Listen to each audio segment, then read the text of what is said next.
Hi, my name is Mahryna. I'm here with my dad, Daniel. The date is December 9th, 2025, and we're recording this interview in Chicago, Illinois. Do you want to say hi?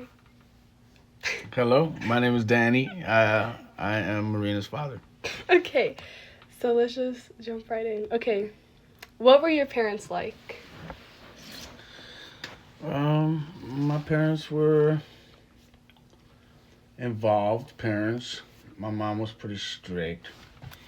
Um, but they were great parents. They were great parents. Um, my dad did a lot with me growing up. Had me in baseball, coached baseball. Um, my mom, she taught me how to do a lot of things from a young age, cooking, how to take care of myself basically as a man, so that I wouldn't have to ever depend on anybody doing anything for me. Okay, would you say you're closer with like your mom or your dad if you had to choose? Eesh. Tough. I guess, I was always a mama's boy. I used to go everywhere with my mother. Grocery shopping, to my grandma's house, to her tia's house, everywhere. But at the same time, I did a lot with my dad too. Um, so I guess you could say I was a mama's boy though, because my father kind of made it be that way. I guess anytime I asked him for something, it was always go ask your mother. So Okay. Growing up, who were your best friends and how were they like? growing up, Yeah. well, I'd say it started in freshman year because those are the people I ended up staying friends with for a long time. So my best friend was Chris Webber, who obviously that is your godfather. Um, we met in '95 in freshman year of high school, and we were friends all the way up until he passed away a couple years ago. What was the second end of that question? How were they like? How were they? How was he like? He was funny. He was an asshole. I'm sorry if I couldn't say that, but It's okay. um, he had a good heart. He had a really good heart. He grew up, you know, kind of in between homes, between his mom and his dad, because he went through, or they went through a divorce at a young age. So that kind of shaped who he became, and he knew from a very young age that he didn't want to be a broke person. Yeah. And yeah, he was very smart, very intelligent. Um, he was a knucklehead in high school, but he knew all the material. I think he just bored by it, because he was so intelligent. So great person, great man. Okay. Did you enjoy school? I did enjoy school.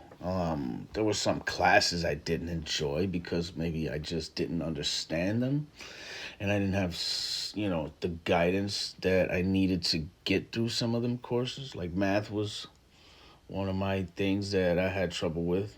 Um, but overall, school, I loved school.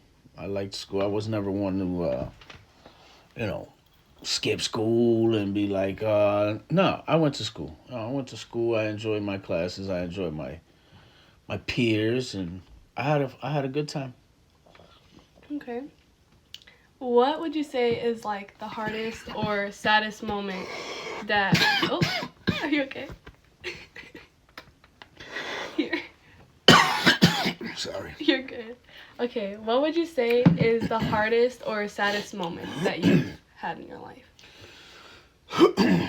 Wow. Hardest or saddest, a lot. I've had a lot. Sorry, but I would have to say the passing of my best friend Chris Webber. Definitely the hardest, just because it was unexpected. We're so close in age. Like, it's one thing to lose a grandmother or a grandfather. Yeah, those things hurt. Or sorry, I lost an uncle when I was young. He was my favorite uncle. He was hilarious. But you know, those were kind of, I guess, things I could say all seen coming. You know what I'm saying? The way it happened with Chris was just took me by left field, and just never expected him to pass so fast and so sudden, and that shook me up. I still deal with it, but Yeah. yeah. Okay. Um, how did you meet mom? Ha. I met mom at it was a mutual friend's birthday party. So my homie that I grew up with, Edwin, um, we were throwing a birthday for him, a party for him, or get together, and he was dating this girl, and we were gonna have it at her house or start the night at her house and kind of find our way there. So the girl he was seeing, who was my friend for a long time too, she happened to know your mother through high school. Okay. So they were close in high school. They were like best friends in high school. So naturally, she invited her homegirl to this birthday party. And that's the night we met, May 14th, Okay. 2000. How old were you guys? I was 19 years old. And mom was She what, was 18 years old. Okay. Um, what's your passion in life? Oh, food. Food is my passion. Um, I can, you know, sleep, eat, and you know, like food. I love food. I grew up at a young age cooking with my mom, cooking with my grandma, helping them out in the kitchen all the time, and I just grew a love and understanding for food. I went to school for it, and just I didn't know if I'd stick with it. Who knows? When you pick a career, but I honestly, in the 25 years that I've been doing it, I have no regrets. I loved it. I love it. Um, food definitely my passion and language love. Uh, Okay. And then how has like when you were younger or now too, how did having like scoliosis affect your life and all the different issues you had with like your back, hmm. your brain? Well, yeah, a lot. I got diagnosed with scoliosis when I was 13, which is curvature of the spine. I had to wear to avoid getting surgery. I had to wear a brace, which was called a Boston brace, for 23 hours a day for almost 4 years. I wore it.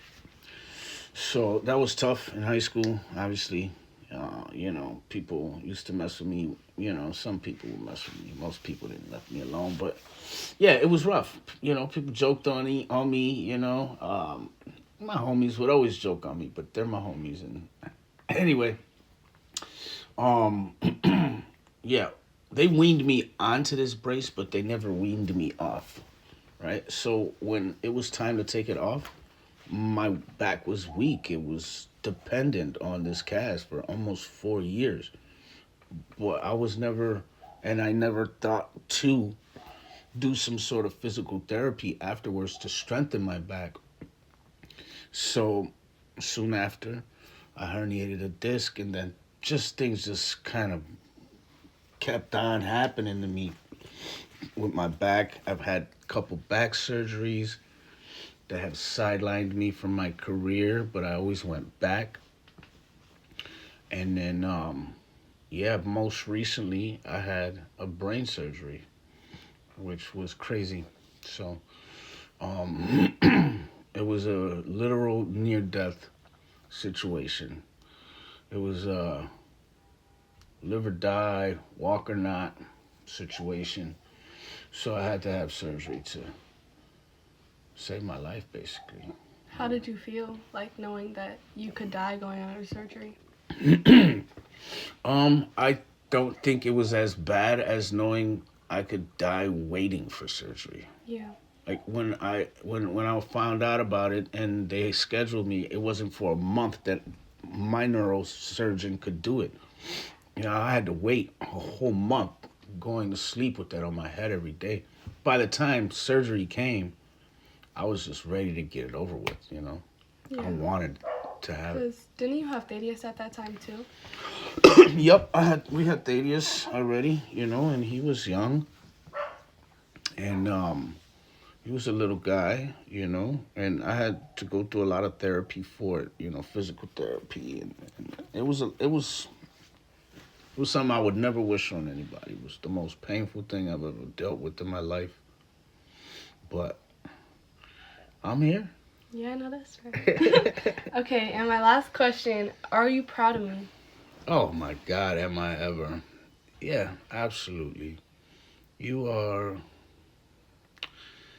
Yeah, see, man, you are such a beautiful person inside out, Marina. You have a beautiful heart.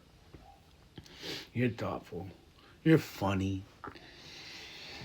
You're just an easy person to like, an easy person to get along with. You have this energy about you that people are drawn to. And you just have this special spirit and people love you. How can they not? And you're a great student. You take your things seriously. You take life seriously in general. You know, you're you're good with your money, so you're responsible. You think about you think about the future and you think about things and you have so many good qualities about you. You really do have so many good qualities about you, and I'm super proud of you. I'll always be proud of you. Okay, that's the end. Yeah, Thank you. no problem. Love you. I love you, baby. Okay, say bye. Bye. Peace.